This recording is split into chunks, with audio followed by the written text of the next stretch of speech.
NATO-Staaten regelt. Zum anderen schaffen wir weitere Voraussetzungen für eben die einsatzbereite Brigade. Das wären zum Beispiel: Wir vereinfachen das Anmieten von Wohnraum und die Eröffnung von Bankkonten.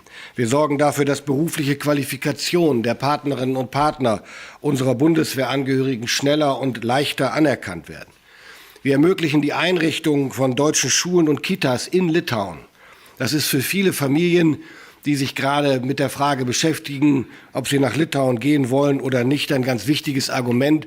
Und letzte Zahlen, die ich gehört habe, sagen, dass wir jetzt schon Bewerbungen haben von etwa 30 bis 50 Bundeswehrangehörigen, die überlegen, mit Familien zu kommen. Also es läuft ausgezeichnet an. Sie sehen an dem, wir tun gemeinsam alles dafür, dass die deutschen Brigadeangehörigen gut in Litauen ankommen, dass sie sich dort wohlfühlen und möglichst optimale Rahmenbedingungen vorfinden. Das Zusatzabkommen korrespondiert sehr, sehr gut dabei mit den Hausaufgaben, die wir in Deutschland gleichzeitig erfüllen und bereits auf den Weg gebracht haben. Am 4. September habe ich den Entwurf des Artikelgesetzes Zeitenwende ins Kabinett eingebracht. Das ist etwas untergegangen in der öffentlichen Wahrnehmung, weil es bürokratisch daherkommt, aber tatsächlich in bester Art und Weise Ausdruck des Geistes der Zeitenwende ist, weil hiermit wirklich Dinge verändert werden, die noch vor wenigen Jahren als kaum vorstellbar gegolten hätten. Gemeinsam mit dem Zusatzabkommen wird das Artikelgesetz einen ganz, ganz entscheidenden Beitrag zur Aufstellung der einsatzbereiten Brigade leisten, vorbehaltlich natürlich der Zustimmung des Bundestages. Das Artikelgesetz Zeitenwende erlaubt es uns, unter anderem den Dienst der Soldatinnen und Soldaten flexibler zu gestalten. Wir verbessern die Rahmenbedingungen für den Umzug nach Litauen und später auch wieder zurück nach Deutschland, auch finanziell.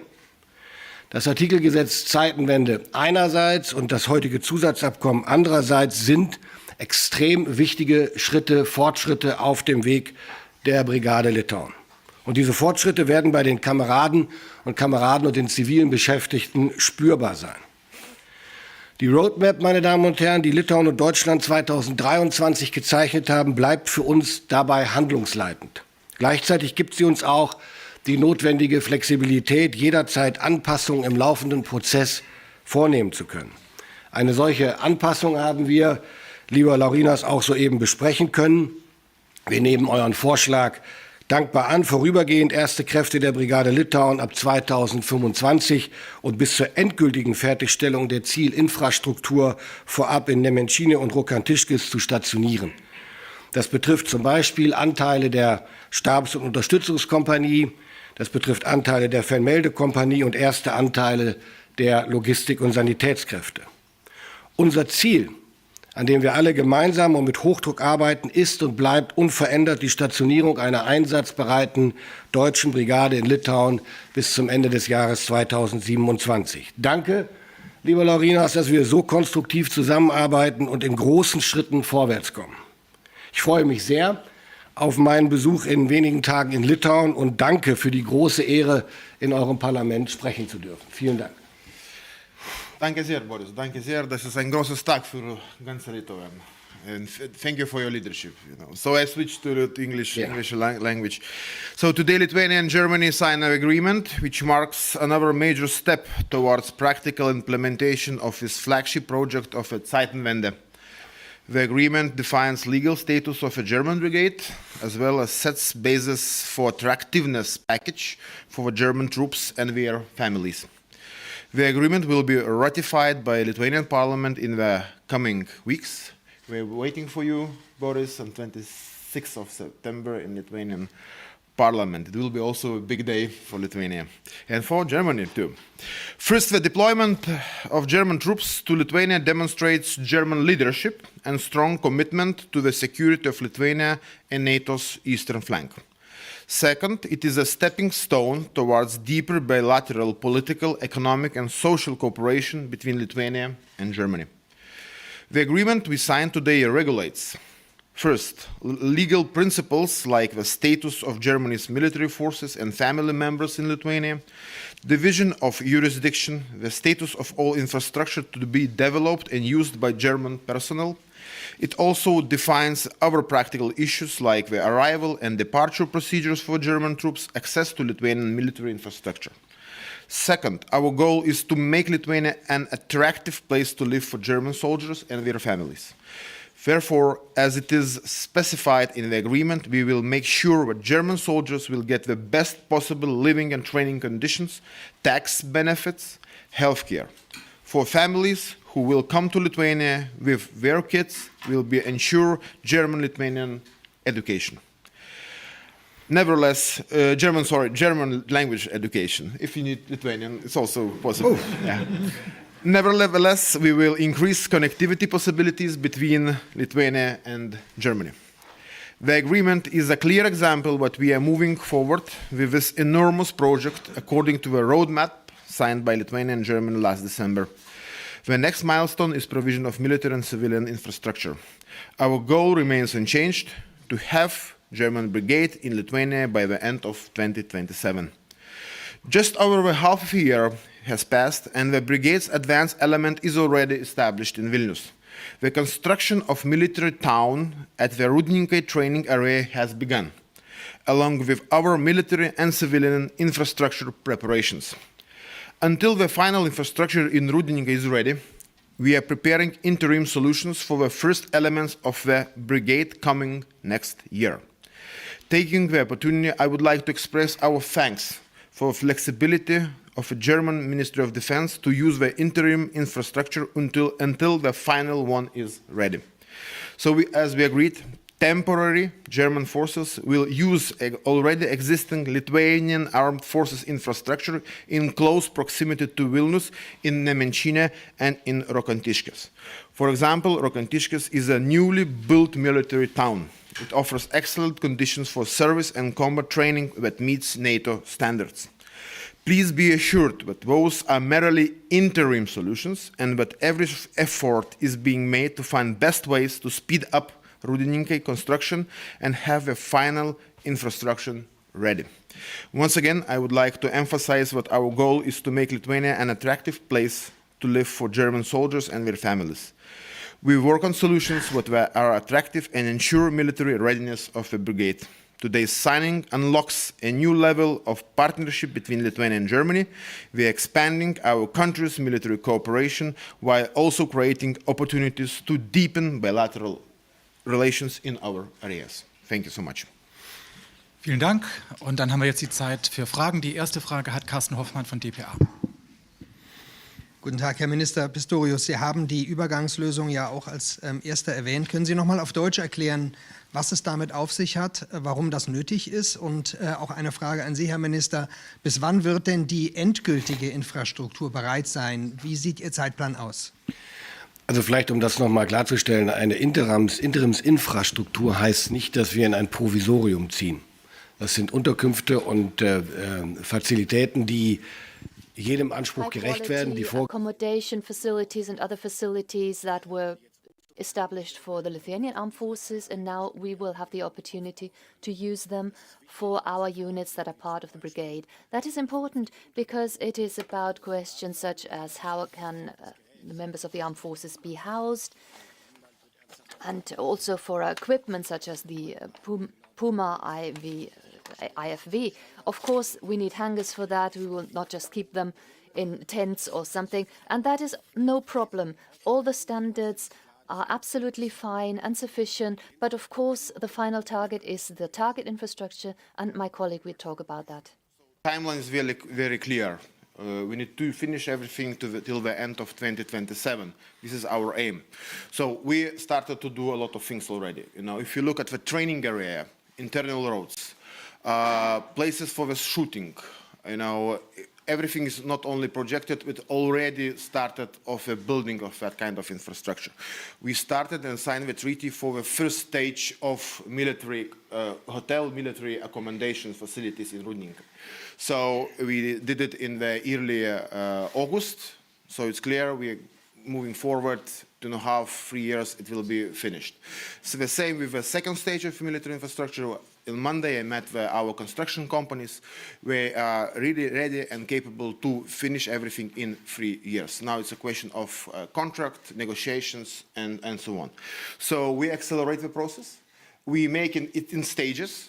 when we are ready already, we inform German side, but we are ready to host your troops, and we making step-by-step process. So everything is under the very intensive, regular consultations between both sides. So the plan is clear.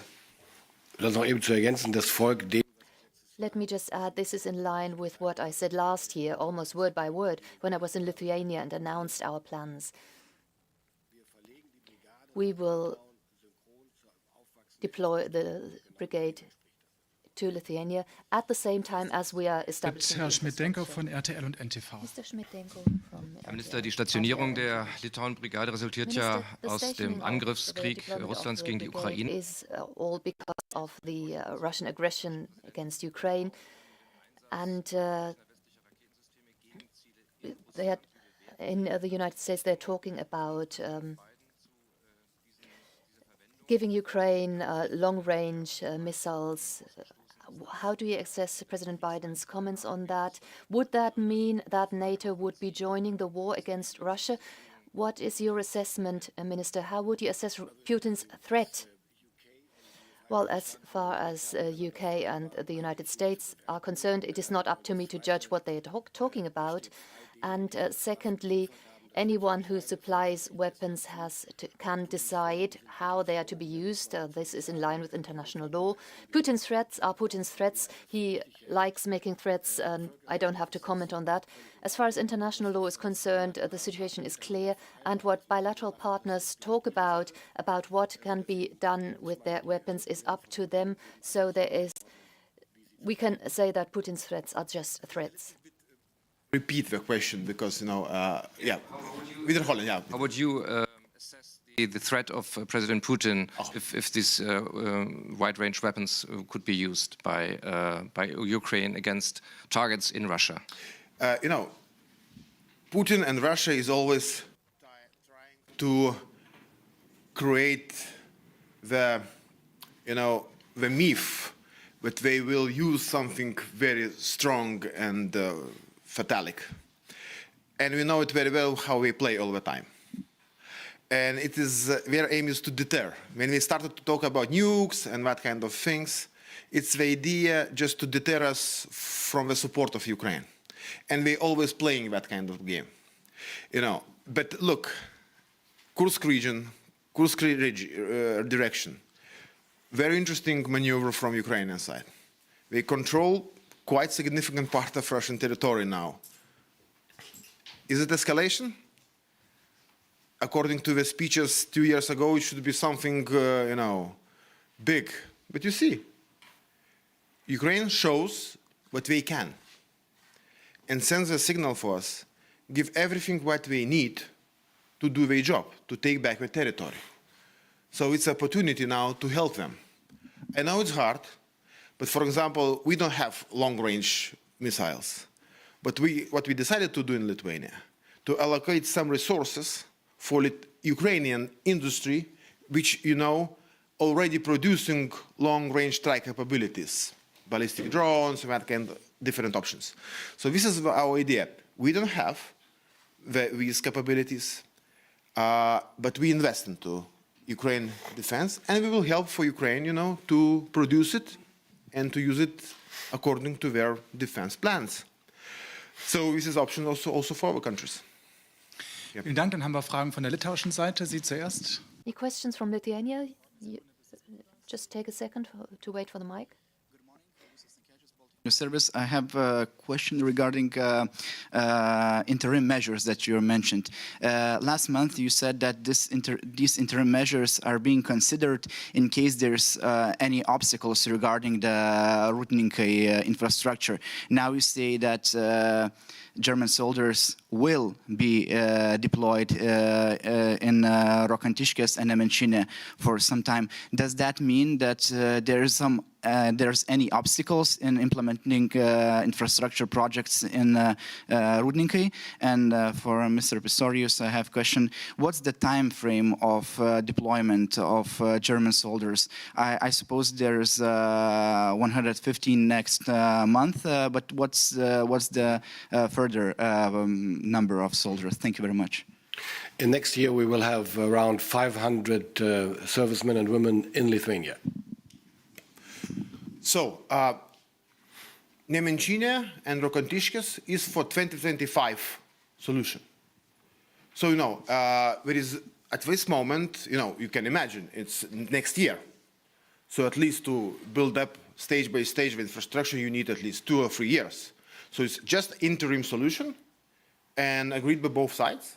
And I'm very thankful for Germany, for Boris, for your flexibility on that. So it's not a linkage to any obstacles. If the German brigade is coming stage by stage, this is the opportunity how we solve the year of 2025. So for 500 German troops, we're preparing and to host them in very good conditions. Dann haben wir noch eine Frage von der litauischen Seite. Another question from Lithuania. I'm from Lithuanian National Broadcaster. A question for you, Minister. We heard about Plan A and 2027. What's the Plan B? And how far are we from that? Do you assess this as a playable scenario? We are prepared for any situation together, Laurynas and me. We are discussing as much as possible and having phone calls whenever necessary. We have a very, very clear and very synchronized communication to every issue we are facing. And indeed, we have a Plan A, which is the plan. And the plan means we want to be, we still aiming to be with a full combat-ready brigade until the end of 27. This is the objective, the joint purpose. But of course, we always said, in synchronization to the increasing infrastructure. So if there are any reluctancies or whatever, we will be a little bit later with one or the other entity of the brigade. But the aim is still the same. We want to be there together. It's our joint purpose to be there with a full combat-ready brigade until the end of 27. And the Plan B is still synchronization. Yeah, exactly. Thank you, Boris. Markus Decker ist als nächstes dran. Ja, Minister Pistorius. Markus Decker next. Brief question to Minister Pistorius about finance. Can you give us a brief update about the budget? Is that deeply anchored into the budget now, the brigade? Well, the discussions are ongoing. Some people say we need our own budget for the brigade. Others say we can find an interim solution with conditions that are being discussed now. At this point, we know, and some orders have already been made, we're talking about an investment volume of 4 to 6 billion euro for investment in the brigade, and we're talking about annual costs of about 1 billion to run the brigade. That's the cost, but it's not an additional brigade. It is a brigade that has been declared for NATO, that was planned for a bit later, but is coming earlier now, and will not be stationed in Germany, but at the eastern flank. And this has been coordinated with NATO plans. Minister, a question about another part of the world. When you traveled to the Indo-Pacific, you pointed out the importance of the freedom of navigation. Can you confirm that the frigate of Baden-Württemberg, together with a supply ship, is taking course to the Taiwan Strait, or actually passing through the Taiwan Strait now? And what kind of signal are you trying to send out with that? Yes, I can confirm that. And the message we're sending is a really simple one that I've always stood for. International waters are international waters. This is the shortest way. Given the weather, it's also the safest way. They are international waters, so we are passing through it. Any other questions? The gentleman with the red jumper is not using a microphone, so unfortunately there can be no translation. Unfortunately, the speaker is not using a microphone. We're talking about the stationing of the brigade in Lithuania.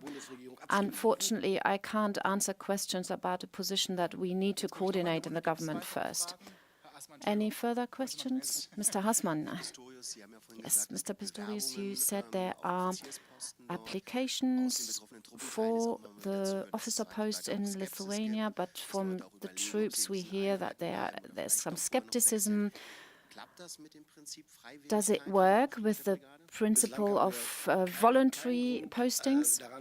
Well, at the moment, there's no doubt, or there's no reason to doubt this.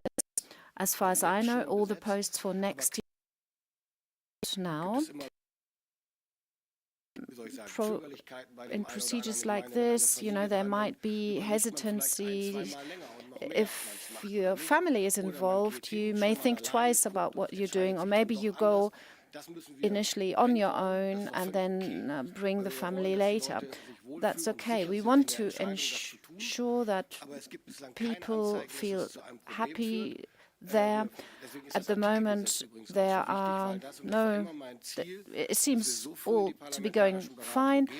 The omnibus bill has been so important for that because this omnibus bill will create framework conditions early on in a transparent way so that the military and civilian personnel knows what they are signing up for. That's the important point. We are communicating a lot, and there's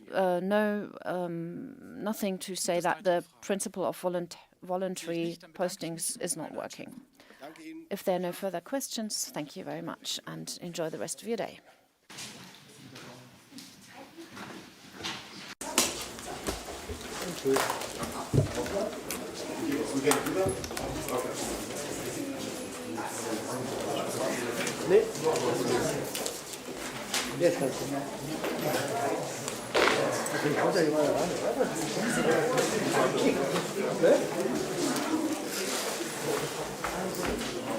Grüß dich.